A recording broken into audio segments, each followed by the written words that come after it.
guys holding up? All right. All right. All right. So Wait, can we do something first? Yes, what's that? Can I ask, can we just take a deep breath for humanity in Los Angeles right now? Yeah. It's hard for me to shift into other things. I have a really whole sense of looking at the world. And so my heart is heavy. And if we could just take a deep breath for humanity.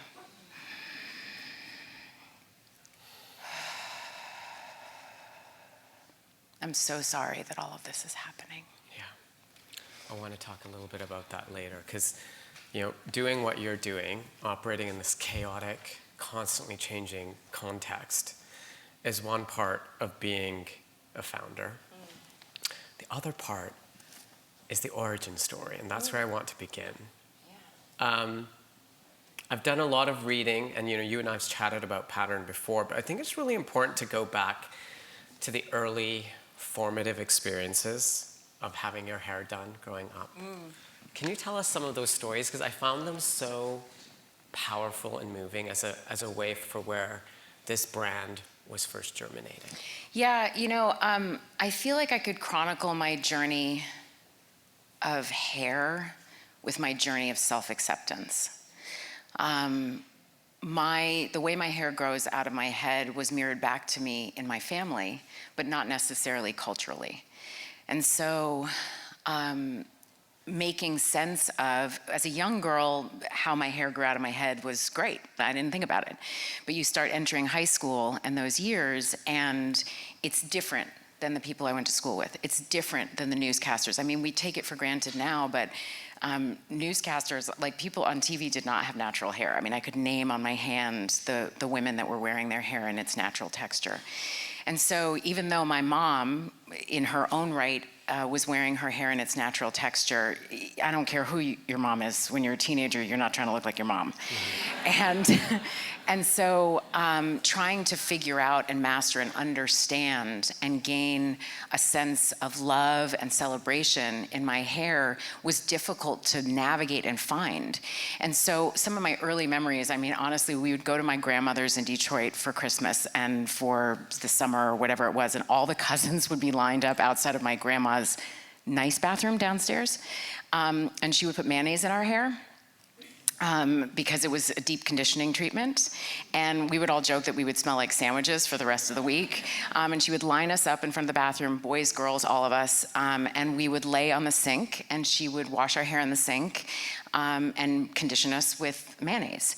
I would go to a salon as I got older, and on Saturdays I would go for the never-ending journey of getting my hair washed, roller set, sit under the dryer for 45 minutes to an hour, then wait for the good salon guy, Joe, who would blow our hair out, and then I would try and make that work for the rest of the week. And then as I moved into high school, I started to gain this understanding of my hair. I started to gain a relationship with my hair. I started to experiment with everything. I don't know what age I was, but my mother came in my room and she was like, listen here, little girl, you're gonna either need to get a really rich husband or a really good job so that I can handle these hair products. And I was like, Mom, my hair is dead, like I need these. And so instead, I don't have a husband, but I built a beauty company. Yeah,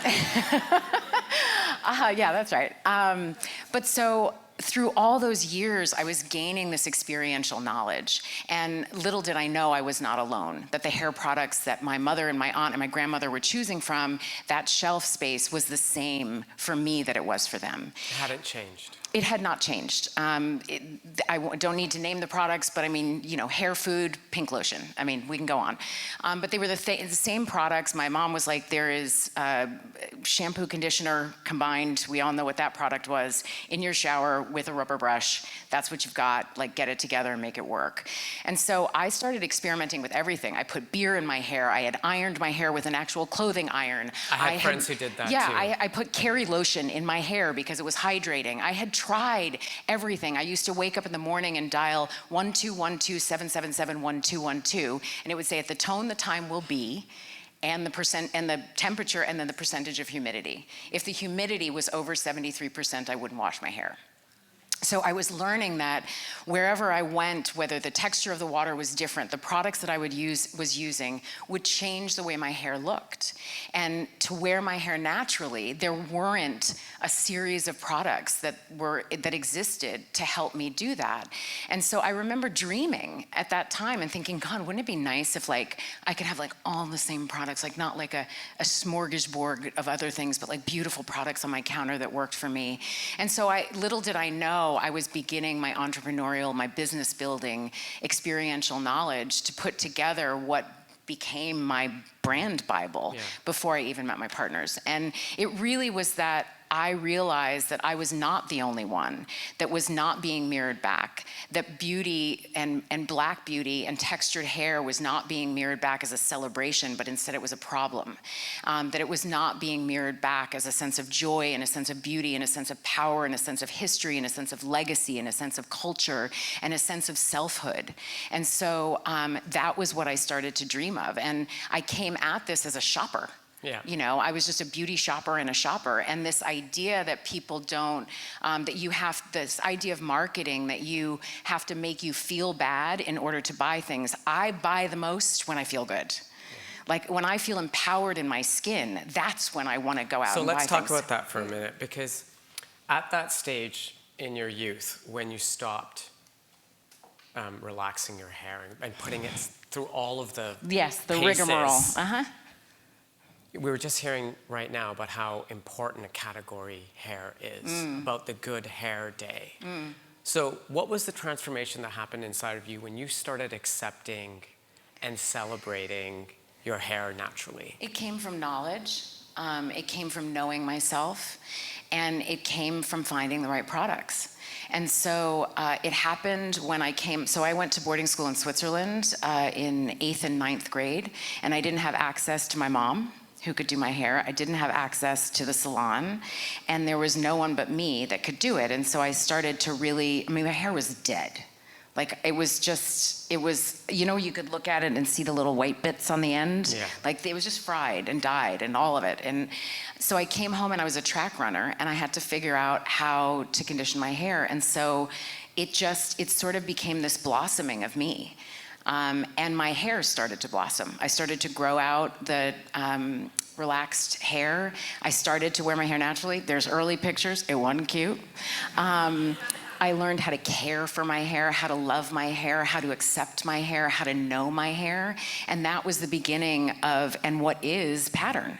It is, to allow people to have the access to their most beautiful hair, their most beautiful self, their most conditioned self in their own bathroom or someone else's, as opposed to having to always trust a professional. Even if you wear lace fronts or braided styles or whatever, that in the privacy and the intimacy of your own home, in your shower, on your wash day, in between hairstyles, when you remove your wig, you have a sense of empowered relationship to your own hair. So while the idea of Pattern is still ruminating, you move into what you're most known for is your career. And at the time when you moved into Hollywood, you were talking about the news anchors on television just now, but Hollywood was the same. There weren't that many people who were wearing their hair naturally. I'll tell you, so on Girlfriends, so when Girlfriends was on the air, 2000 to 2010, there was no social media. And we went to the Essence Music Festival, and I was the one of the 4 girlfriends who wore her hair naturally. Persia wore her hair natural-ish as we started to progress through the years. And I remember going to the Essence Music Festival, and this woman said to me, she was like, "Listen, honey, you're on television, you're representing us. The least you can do is put some heat on your hair." And I was like, what do you mean? And she was like, come on, girl. And I said, this is how it grows out of my head. God gave it to me this way. I think it's fine.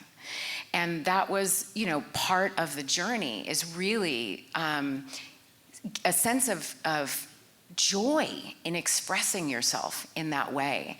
And allowing that, even now I'm inspired. I watched Solange and some of these other girls coming up at the beginning of their career, wearing their hair in all these natural forms. I used to say, I had my movie star hair was with heat. And then I remember on Girlfriends really claiming in sexy scenes that I was going to wear my hair braided or natural texture. I wasn't going to put heat on it. I could do all different kinds of styles, but that I was going to make an actual choice to be in a sexy scene with my hair in its natural texture and start to change that narrative around what textured hair means and how sexy looks. And so it was after Girlfriends that I wrote my first hair care brand pitch. And what existed, and first of all, I was coming from Hollywood, so, and I'll tell you something else that's very funny that I like to say, like C-suite, the whole C-suite thing, I didn't understand what that meant. This is how much of not business school I went to or understood. I don't have corporate people in my family. There's doctors over there, but like the product that is being sold in the world I live in is your creativity and your soul and your voice, So the C-suite, I was like, I don't understand. Why would you want to be in the C-suite? Don't you want to be in the A-suite? Like, I didn't understand. I was like, you want to be A, right? Not C? So I really didn't understand any of that, but I knew that and the expression white space drives me crazy. There was a void, and there was this gap that existed that was not just me as the customer looking for that thing, but there were so many people that I had had access to on Girlfriends. But again, no social media. So I wrote my first hair care brand pitch, but basically it was a treatment for a TV show. Like I knew how to write a one-pager for a TV show, but everything that was on that one-pager is what became the initial list of 6-7 SKUs that we started with. Okay, so let's talk about the creation of Pattern, because for any founder, taking something from an idea or a concept into actuality is challenging. Yeah. You are also a very busy, active woman in a completely different career. How did you create Pattern while continuing how you made your day job effectively? I mean, the truth is, so the myth that I was like this famous actress who had lots of money to start a company is like garbage. I'm a black actress in Hollywood. Let's be clear about my finances, okay? So it wasn't that, and I had been told, someone told me like, don't use your own money. So I was like, okay, but I didn't even know what that meant anyway. I didn't know how to make goop. So my journey was actually interesting. It was 10 years in the making. It was a lot of no's. It was a lot of why don't you partner with a professional? And I attempted to really explain that the experiential knowledge of people with textured hair, that we have learned to be our own best experts. That mostly stylists had actually gotten my hair in trouble. They were not the people that taught me how to wear my hair naturally. The history of my family, the legacy of my life, and others and my own trial and error is how I discovered what worked for my hair. And so I was trying to explain this to people and really trying to shift my language to explain something that I felt was unexplainable to a certain extent, because there's this myth around there's so many hair products, I don't understand why we need another one. And I'm like, because they don't exist in this area. And so I just started going in the direction that I knew how to go. And I tried all these different versions of things. We don't have much time to talk, so I don't want to go into, I'm trying to think of one or two of the interesting stories. My favorite was attempting to, I wrote this hair care brand pitch and somebody read it and said, why don't you do a line of wigs? I was like, I think you've misunderstood. And they were like, well, no one can have your hair. And I was like, no, I don't want anybody to have my hair. I want people to have their hair. And the point is that they need the right products to support their hair. And that's what doesn't exist. And so I went into a store, and this was the beginning of me thinking I could make a brand, I was in a beauty supply shop, and they have the salon in the back, and the guy said, you have no idea the amount of people that come in here and say they want your hair. And I tell them I'm gonna sew it in. And I'm like, no. They just need the right products. And he said, well, if you make a line of products, you'll be a millionaire. And now I'm like, why don't I become a billionaire?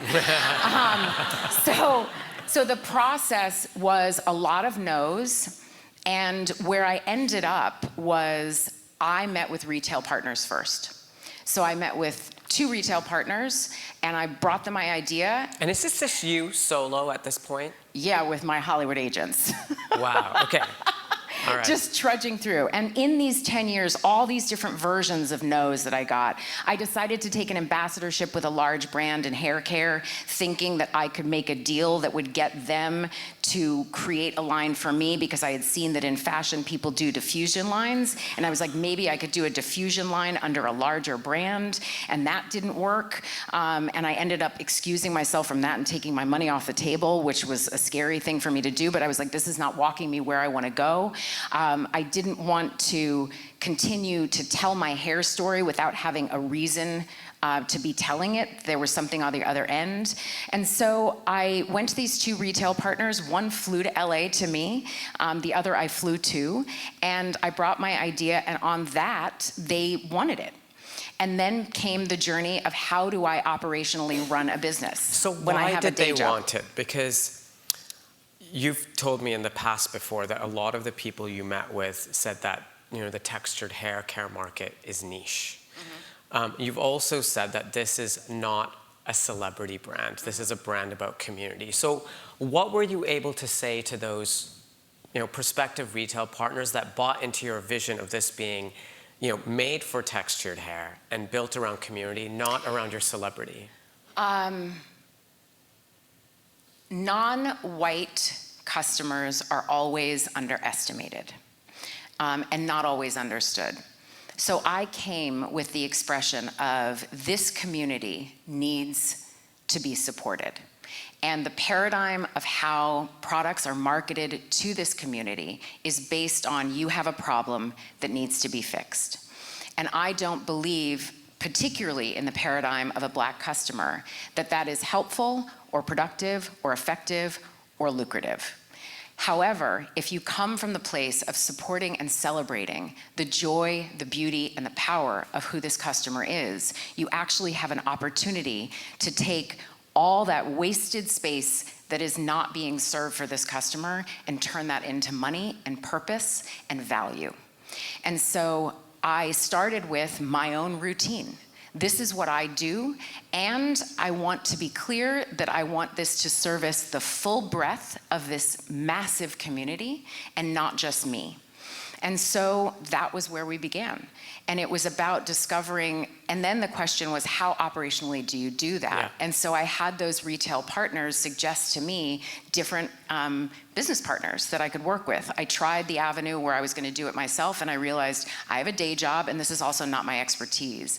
And as a business builder, one of the things I've discovered is the best thing you can do is not think you know everything.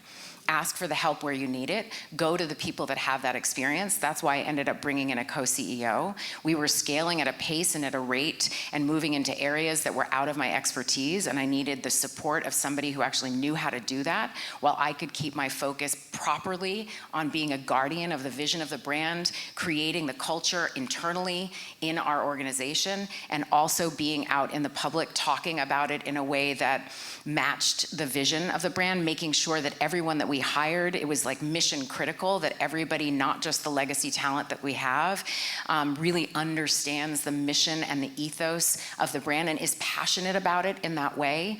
And so, and the retail partner that I started with, Ulta, Mary Dillon was the CEO at the time, and she has been a very instrumental person in my career and my journey as a business builder, mirroring back to me the truth of my intelligence as a business person and not treating me as a celebrity. And 2019 is when, right before the pandemic, is when we launched. So we're a mobile first brand and a digital first brand, but now we are, omni-channel. We have 11 retail partners, and we, it's a big company So now. talk to us, in that 5 or 6 year period since you've launched, you've hired a co-CEO, you've scaled a team. Give us a sense of where you've gone from those 7 initial SKUs back then to what it is today, the number of employees, and the scale of the business that we're talking about. Well, in the last year, we've grown 25%. Brand awareness is really our focus right now.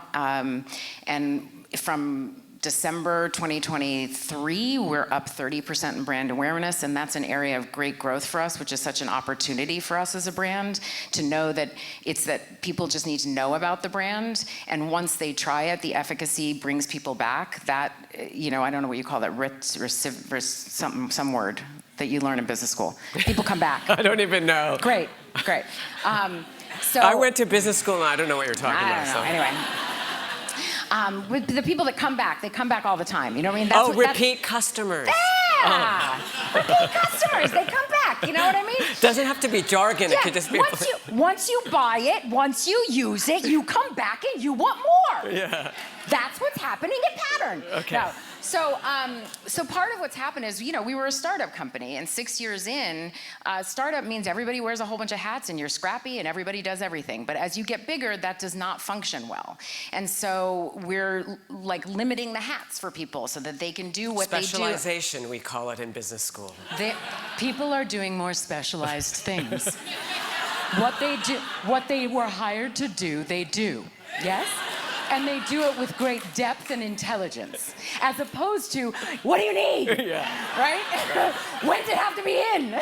You know? So now people are doing those things. So there's a lot more. This is a big word. Corporate Kathy uses this one. Cross-functional. Yeah. I do a lot of cross-functional meetings now with all the team and the leadership group. Right? I sit with the leadership group. No. So there's a lot more depth and focus so that we can be much more efficient in what we're doing, and so that we can, and also so that I can continue having my career. I will say, people are like, how many hours out of a week are you working with Pattern? I asked you last night. I'm like 85% of the week. How many hours of the week are you working on the rest of your career? Oh, I don't know, about 110. So, you know, I don't sleep much, but you didn't go to business school because that doesn't add up to 100. no, I don't do math. That's what Christiane's for. She does the math, I do the feeling.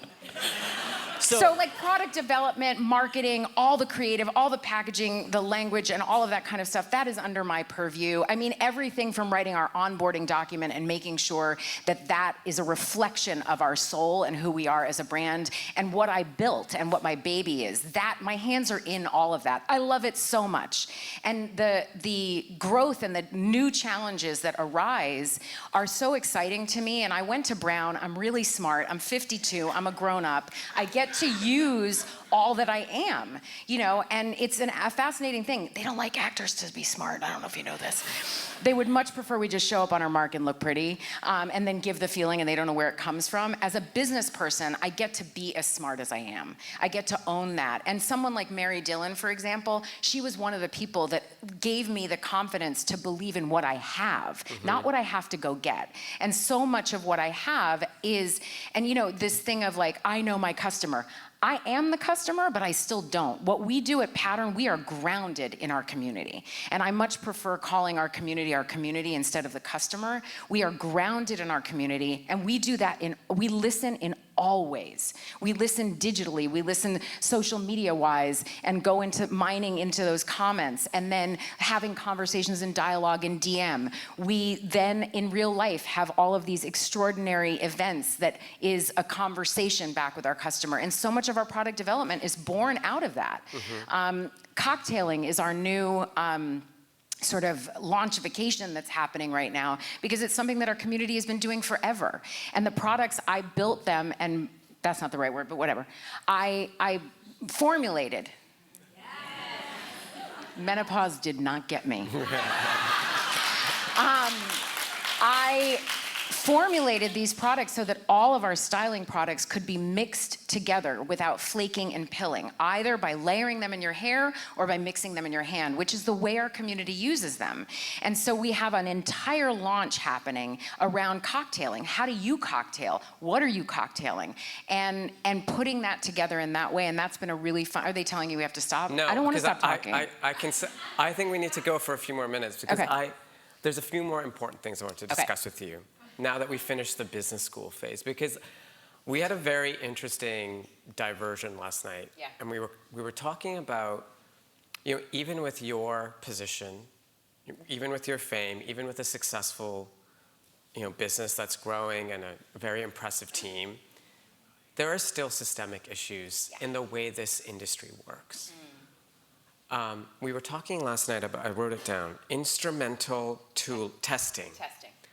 Can you talk about that? Because can. that blew my mind. It blew my mind too. So these are some of the roadblocks and barriers that we run into all the time. I brought this because this was a report the team gave back to me in October 2024. And so as we are doing, so instrumental testing or just consumer testing or product testing that we do, my hair's so long, it's just like in the way, sorry. In order to get those things that come up on your brand, this is my learning, right? Like 4 times the moisture, or detangling 10 times more, less breakage, or 3 times more less breakage, whatever those things are, it comes from somewhere. So there's tests that have to be done. And there's instrumental testing that's done, which is basically instruments that are used to test the hair to determine what the efficacy of that product is. The word efficacy was one of my favorite words I learned when I was originally designing and formulating the Goop, because I ended up working with manufacturers that were in Los Angeles so I could have face-to-face, in-person dialogue with them. Because in order to explain that the efficacy of a product being determined on straight, non-textured hair was not a way to determine if a product was efficacious or not. And so I wanted to have dialogue, because I'm not in product development and trained that way, to actually talk about what it was that I was experiencing so that I could express that to the manufacturers and the chemists. When we were testing products in the beginning, I would take videos and I would get out of, 75 samples I tried for our first 7 SKUs, and I would get out of the shower like 4 times to make videos so that you could actually, I could say what it was I was trying to say without having the knowledge of a chemist. So as we're doing these this testing currently, recently, 2024, on new products and trying to gain new information as we're launching things. One of the things that was determined, and I wanted to read just from the report so it's not like my version, but so alternative methods to exist, proposed about push, okay. So the testing labs had sort of eliminated testing type 4 hair altogether. And what is type 4 hair? So there's categorizations with textured hair, with hair in general. There's, and 3B to 4C are tighter textured hair. So Pattern meets the needs of the curly, coily, and tight textured hair. We could have given you the numbers. Most people don't even know their own number, but from the industry standard, those numbers categorize your hair type and how tight your texture is. So the tighter textured hair, they had just stopped testing because the instruments weren't working on them. Doesn't that make you snag a little? So when Tracy told me this last night, it reminded me of when I learned about how they created film photography initially only for certain kinds of skin.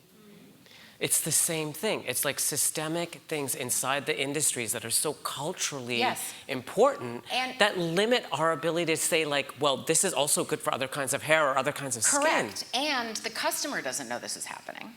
And so, for example, it says, we specifically asked that all tests be conducted on type 2 and type 4 hair to ensure that the product worked across all different hair types. And Christiane and I, in the meeting, I was like, hold on. We need to go back to that company and say, you've got to figure this out. Like, you have to figure out how to be able to test all types of hair. And so, I want to read, okay.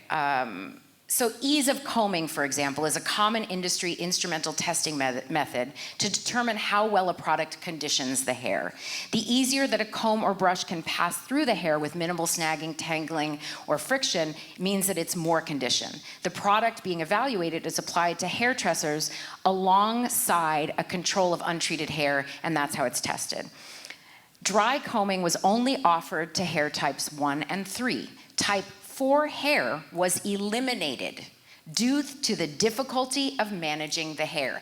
Get out of here. Get out of here. Now, if I was not in meetings and didn't hear that, that's a dialogue that's not going to come up. Our head of PD, Nikita, went back and she's worked with them. They had determined that there was no clear way to effectively test the products on 4 hair. So Now we have silicone fingers that measure the force used to mimic a consumer running their fingers through their hair, which is more in line with our core consumer behavior. And the fine tooth comb is replaced with a wide tooth comb, and hair is lightly misted throughout the test to prevent it. And basically, where's the part where it says, the testing laboratory, the outcome. The testing laboratory now offers our solutions as a standard method for testing textured hair. I mean, But see, this is and these things come up in so many different areas and in different ways that we don't realize. And if you're not in that dialogue and don't have the courage, which I learned as an actress, to say, hold on, can we talk about that? Yeah, no, I think that's really important because as we learned with some of our awards nominees, like the people who are really changing the industry from the inside, those are the ones that we really have our eye on. And Tracy, you've really done that. It's not just a brand at the surface. It's not just a kind of pet project. This is something where you're actually changing the way the industry works and the way hair is tested, which is really incredible. We are 12 minutes over, but I have one more question for you because we opened the session with that deep breath. And as someone who is navigating building a business in this environment where it feels like every hour there's something else disruptive happening that's changing the context in which we work, what advice do you have to offer to people here around how you navigate all that change and how it's emotional? You said it feels heavy. How do you get through that? Well, I believe in a sense of wholeness. Wellness can be challenging at times to me because it has the connotation that you have to be well. And the reality is sometimes I don't feel well. But what I want to do is make space for my whole self, for the parts of me that are afraid, for the parts of me that feel hurt, for the parts of me that are confused, that don't know. And I think that's really what Pattern is built on. And I think it's at the core of a really strong business. The idea that you can't build a business of purpose and do something with purpose in your life with your eyes closed and your heart closed. Having those things, having your world be a part of what you make, I think is incredibly important. But how do you do that when DEI is being rolled back? Even using the words diversity, inclusivity, all of that has become this, it's become taboo. Like people are literally erasing it from their websites. Well, it's becoming illegal. Yeah. Mm-hmm. Well, you can't erase me. I can't erase you. I can't erase you. You can't put the genie back in the bottle. You can't tell me as a Black woman that I am not as smart, as powerful, and as important as I am. I don't care what words you use. And I think that this is a time for us to remember that we are as strong as the most vulnerable among us. I am as whole and as free as you are. And we are inextricably tied to each other.